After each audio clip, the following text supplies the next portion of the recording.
রমজান অর্থ জ্বালিয়ে দেয়া, আর সিয়াম শব্দের অর্থ বিরত থাকা, আর রোজা অর্থ উপোস থাকা। খুব জীবন ঘনিষ্ঠ কথা। কথা হচ্ছে আমরা কি রমজানে উপোস থাকবো, উপবাস থাকবো, নাকি সিয়াম পালন করব? এই তো বুঝতে পারছেন, রমজান শুধুমাত্র উপোস থাকার জন্য নয়। যে সিয়াম পালন করে মিথ্যা কথা বলে সে রোজা রাখে, সে সিয়াম পালন করে না। যে রমজানের সিয়াম পালন করে যে ওজনে কম দেয় সে রোজা রাখে, সে সিয়াম পালন করে না। যে রমজানের সিয়াম পালন করে মালে ভেজাল দেয় সে সিয়াম পালন করে না, সে রোজা রাখে। সে উপোস থাকে, সে সিয়াম পালন করে না, সে রোজা রাখে। রোজা অর্থ উপোস থাকা। রমজানের যে দোকান খোলা রেখে পর্দা রেখে নিজে রোজা রাখছে, নিজে রোজা রাখছে, উপোস থাকছে, অন্যকে খাবারের ব্যবস্থা করছে, দোকানদার ভাইরা দরজার সামনে বড় করে পর্দাটা নিয়ে চা বিক্রি করছেন।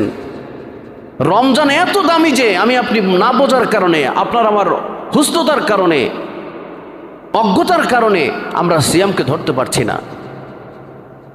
আমার আপনার বুঝের অভাবের কারণে সিয়ামকে ধরতে পারছি না, যার কারণে যে যার মতো করে সিয়াম পাল রোজা রাখছি, উপোস থাকছি। এর দ্বারা আল্লাহ এবং আল্লাহ রসুলের কিছু আসে যায় না। সিয়াম পালন করা মানে হচ্ছে আল্লাহর পরীক্ষায় পরীক্ষিত হয়ে সিয়াম, সেই সুবে সাদেক থেকে সূর্য অস্ত। আমি মানুষদেরকে পুড়িয়ে ছাই করব না, পুড়িয়ে কি করব? খাঁটি করবো। এই তো বুঝতে পারছেন, পুড়িয়ে খাঁটি করব। আমি পোড়াতে পোড়াতে রমজানের এই আবহে তার পেটের ভিতরে যা কিছু আছে ময়লা আবর্জনাকে বের করে দিয়ে যত জীবাণু আছে পেটের মধ্যে, ক্যান্সারের জীবাণু, আপনার ম্যালেরিয়ার জীবাণু, টাইফয়েডের জীবাণু, যত রোগ জীবাণু পেটের মধ্যে আছে, দেহে আছে, সবগুলোকে জ্বালিয়ে তার মেদ ভুঁড়িকে কমিয়ে তাকে গুণামুক্ত করে আমি জান্নাত উপযোগী মানুষ বানাবার জন্য এই সিয়ামকে তোমাদের জন্য ফরজ করেছি। আমি আপনি কি বুঝছি?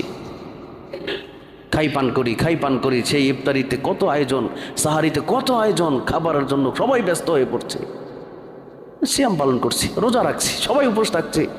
মিথ্যা বল ছাড়লাম না, গীবতও ছাড়লাম না, পরনিন্দাও ছাড়লাম না, ওজনে কম দেওয়াও ছাড়লাম না, মালে ভেজাল দেওয়াও ছাড়লাম না। শুধুমাত্র আমরা রোজা রাখছি, শুধুমাত্র উপোস থাকছি। এর দ্বারা আল্লাহ এবং আল্লাহ রসুলের কিছু আসে যায়? প্রিয় উপস্থিতি, এইবার আল্লাহ তাআলা বলছেন, ইয়া আইয়ুহাল্লাযীনা আমানু কুতিবা আলাইকুমুস সিয়াম। শোনো পৃথিবীর মানব মণ্ডলী, তোমাদের জন্য আমি